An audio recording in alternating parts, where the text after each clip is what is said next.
Hi, Happy New Year in advance, and I know it's New Year's Eve.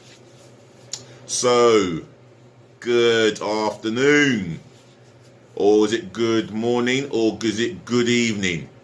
From your host, your guy himself, DLG Reppin. DLG, Dele London Guna, Reppin spelt Romeo Echo Papa Papa Indigo November.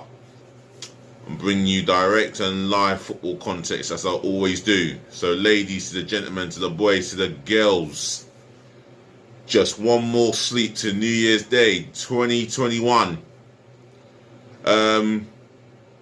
So football fans,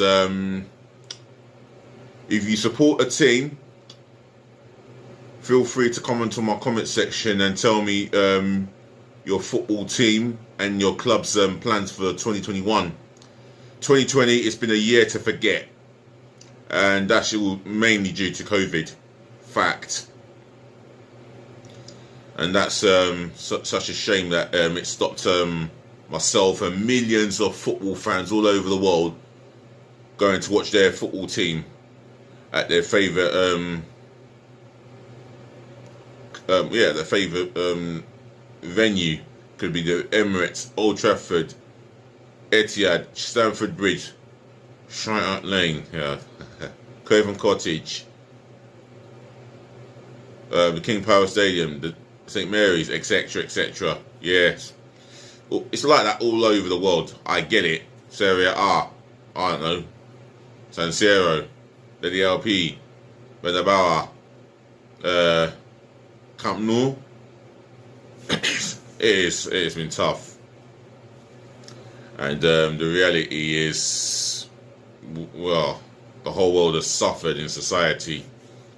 However, bring on 2021 and hopefully we'll get the breakthrough. So I'm going to bring you a couple of football context. Nuno Espirito Santo has been charged with improper conduct, and that is due to his criticism of referee Lee Mason in Wolves' 2-1 defeat away to Burnley. Arsenal will prioritise offloading players in January, says Mikel Arteta. Well, this is an interesting one here. And I will bring you Thursday's New Year's Eve transfer gossip.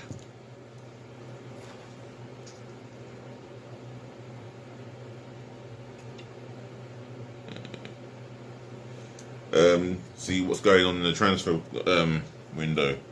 But let's kick off with Nuno Espirito Santo, and his punishment is to be charged by the FA. So it says at the BBC head title, which is written in yellow writing, Nuno charged by FA over Mason criticism. All Sports Nuno Espirito Santo has been charged by the Football Association for his recent criticism of referee Lee Mason. Nuno said after Wolves' 2-1 defeat at Burnley on the 21st of December that Mason is not good enough to officiate at the top level. Well, if you ask me, he was only speaking the truth. Lee Mason, he's not the only one who's not good enough to officiate at the top of the Premier League level. There's been a number of referees that are not good enough. So at the end of the day, he was only speaking the truth. And if the truth hurts, tough luck. I couldn't give a damn. The truth is, most of these referees are not good enough at the Premier League level. Fact. And I'll tell you about referees that I cannot stand with a passion myself. And he was only speaking the truth. The Portuguese manager subsequently refused to apologise for his comments. And rightfully so. Why should he apologise? Why? For speaking the truth. How can you apologise for speaking the truth? If the truth hurts you guys, then you're in the wrong job, in the wrong job description. I'm talking about you guys in the Football Association. He's got every right to be critical. You know, if he feels that his team's been hard done by certain decisions, so he should keep his mouth shut. Well, that's the problem. You keep your mouth shut and allow these mistakes continue to happen week in, week out, time after time after time, and yet you expect management to keep their mouth shut. They've got every right to an opinion, just like you guys have. Anyway, the FA allege his comments constitute improper conduct, as they were personally offensive to Mason. I don't know what's offensive to Mason. He never said anything personally offensive to Lee Mason. Get out of here. Have a day off. Yeah, you couldn't wait to charge him. I wonder why did you really charge him? Wolverhampton Wanderers fans, your manager Nuno Espirito Santo has been charged by the FA for speaking the truth. I mean, give me your verdicts and views on this latest punishment that your manager has received. Do you think it's harsh? Do you think it's harsh for him to be charged for speaking the truth? Leave it in my comment section below, your views and your opinions. So, moving on to the next bit of content, and that's Mikel Arteta. And he has said that players will leave Arsenal in January transfer window. I'm going to read it here on the Sky Sports app on my tablet. Arsenal boss Mikel Arteta says players must leave the club in the January transfer window before new signings arrive. Arsenal sold goalkeeper Emilio Martinez and midfielder Enric Mkhitaryan in September before sending Matteo Guendouzi and Lucas Torreira out on loan. Well, you know how I feel about Emilio Martinez. I did a video with a passionate rant, and it had to be done. However, a number of Arsenal players remain at the Emirates who do not appear to be part of Arteta's plans, including Mesut Ozil, Shkodran Mustafi and Sead Kolasinac. The Spaniards stressed the importance of moving on anyone who is surplus to requirements. We have a large squad and we knew that a lot of things that should have happened in the summer we could not accomplish for different reasons, Arteta said ahead of his side's trip to West Brom in the Premier League on Saturday. There are some players who will go on loan or leave, and that is the priority at the moment. Well, this situation should have been addressed in the summer. You know, I don't I don't really blame Mikel Arteta here. And as I've always said, I will continue to back him as long as he helps himself by not picking certain players who have been fed complete sentiment time after time after time when they have let the management down, let the fans down, let the football club down. And I've named these certain individuals time and time again who I think they are completely not good enough for the club. So, reading on, Arteta has praised Bukayo Saka for the commitment and courage he has shown during a difficult period for Arsenal. Saka produced his second man of the match display in 4 days as Arsenal followed up their 3-1 victory over Chelsea on Boxing Day with a hard-fought win against Brighton on Tuesday. The academy product, who scored Arsenal's third goal against Chelsea to help end the run of 7 Premier League games without a win, providing the assist for Alexander Lacazette's winner at the Amex Stadium, and caused Brighton problems throughout, further underlining his status as one of the country's best young talents. Definitely, hands down, he is definitely one of the country's best young talent. And I've said it before and I'll stress it again.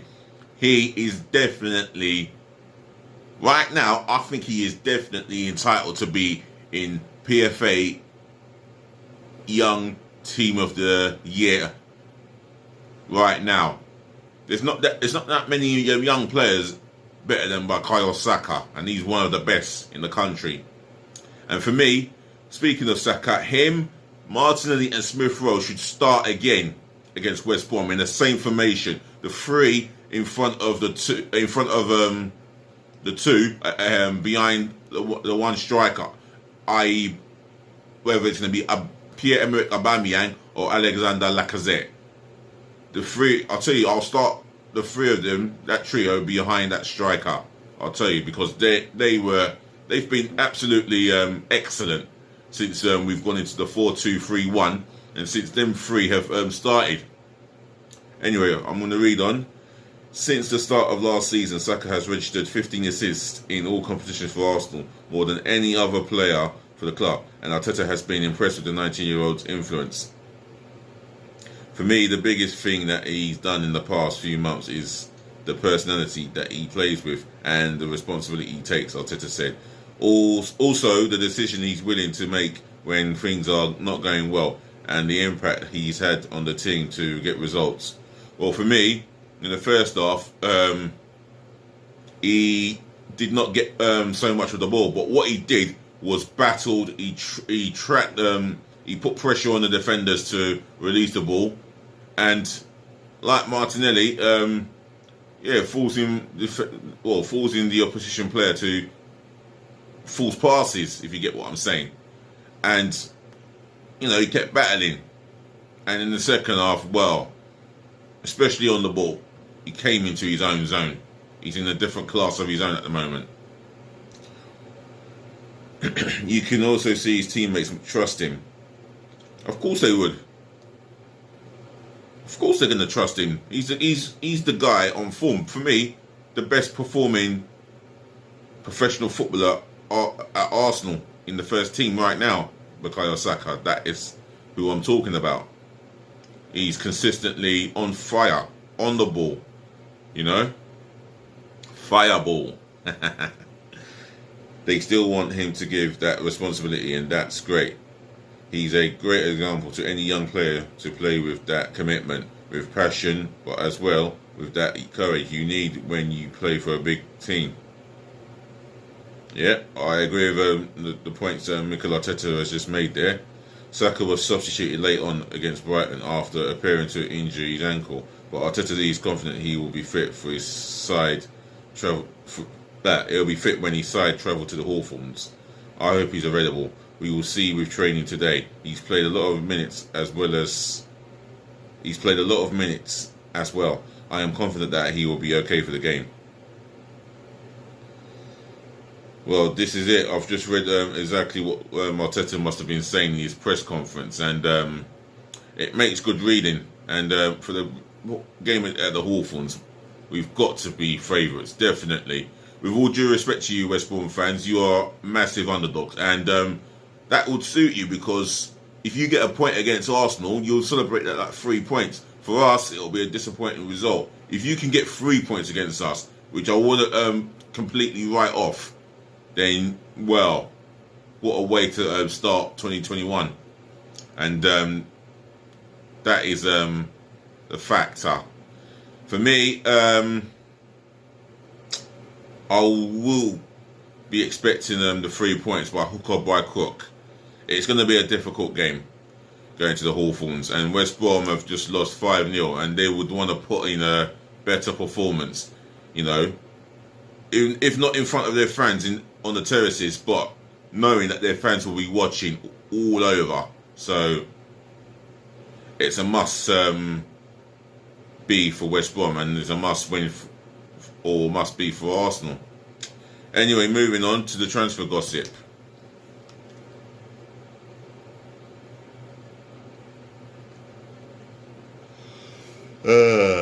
There we go. Man United have renewed their interest in Norwich defender Max Aarons. Oh shit! This is the right back that I need at Arsenal, but may have to wait until the summer for the England under-21s international. And the Sun have written about this, and mainly the Sun always get the accurate stories here. Also joined the race to sign Liverpool's Netherlands midfielder Jorginho Wijnaldum. Wow, Wolves competing with Barcelona in the race, hey? According to Gazzetta dello Sport. Arsenal target Isco, the 28-year-old Real Madrid and Spain midfielder, has admitted having a soft spot for London rivals Chelsea. Well, that will put Chelsea in alert. Although Arsenal are looking to get him on a 6-month deal now. Only a 6-month deal. I'd want a permanent deal on a longer basis, because I don't see how that completely makes any sense of him joining Arsenal for 6 months.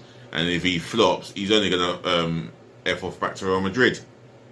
And that's the reality. And he's 28 years of age. I mean, don't get me wrong. I've got nothing against the age that he's at. We know he's got the ability to run the midfield.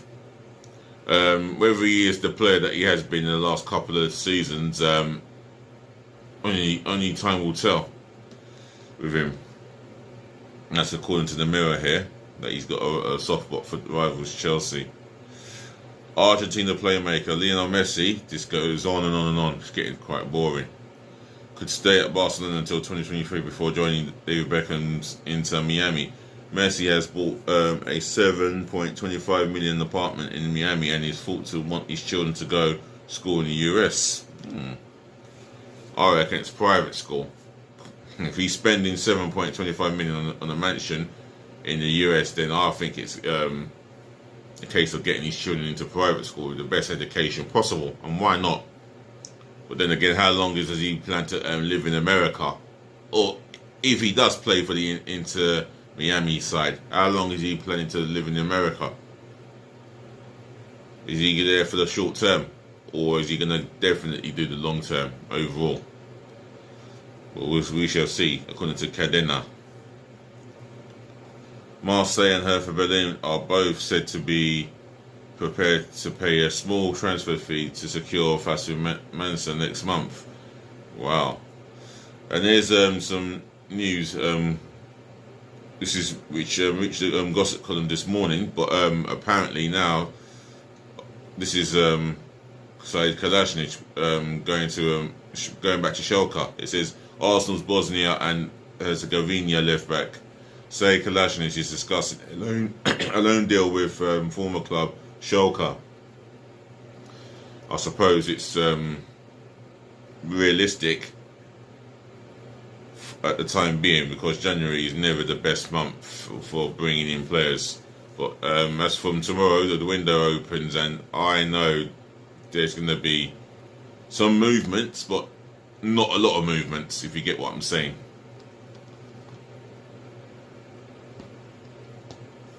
And for me, I don't expect Arsenal to sell every player that is not, or players that are, well, every player that is not required to play for the club due to the fact that they're not good enough. I don't expect them to all go.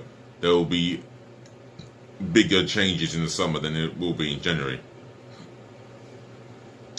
Juve are interested in bringing veteran Spanish striker Fernando Llorente back to the club. The 35-year-old is currently at Serie A rivals Napoli, according to Tutto Sport. And I'll do one more here, and that's Borussia Dortmund are targeting Man City's academy for another promising youngster in 18-year-old Dutch winger Jayden Braaf. Yes, I read about this yesterday, who could be allowed to leave next month. I think there's some truth in this. It seems like there's some truth in this, and it wouldn't surprise me if he decides to go and join Jude Bellingham and Jadon Sancho in Borussia Dortmund, and they both help him settle in Dortmund and prepare for first team football and training there. So that might be a help to Mr. Jayden Braaf, but we shall see how that develops. Otherwise, ladies to the gentlemen, to the boys to the girls, I'll conclude my football context and my transfer gossip. I'll say thank you once again for listening, thank you for tuning in, and thank you for watching and putting up with me, as you always do.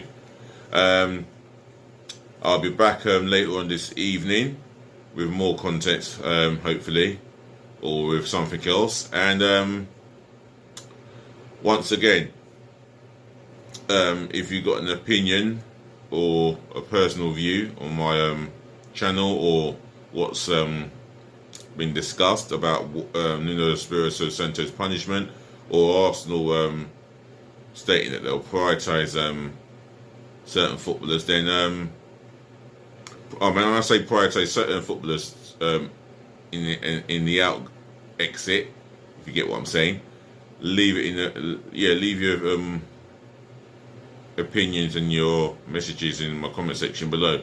Please help me by smashing the thumbs up like button, and I know I've had 4 thumbs down in my previous videos, but hey, that's the way it goes in this platform. Other than that, more thumbs up like button for sure, and please help me to subscribe to my channel, please. That's myself and I only, DLG Reppin. Let's smash that thumbs up that subscription button for me, passionately and abundantly, left, right and centre galore. And I will give you shout outs like Abdirahman Hassan, if I pronounced your name right. The way I shouted his name out, you'll be shouted at as well, yeah? So help me to subscribe to this channel. Other than that, peace again, love again, and bless again. So, yeah, the last, not the last time I'll say that, but I'll always say that. And I'll be saying that going into 21 and beyond. So, have a good evening, or have a good day, then have a good evening, and enjoy. See you later. Be nice.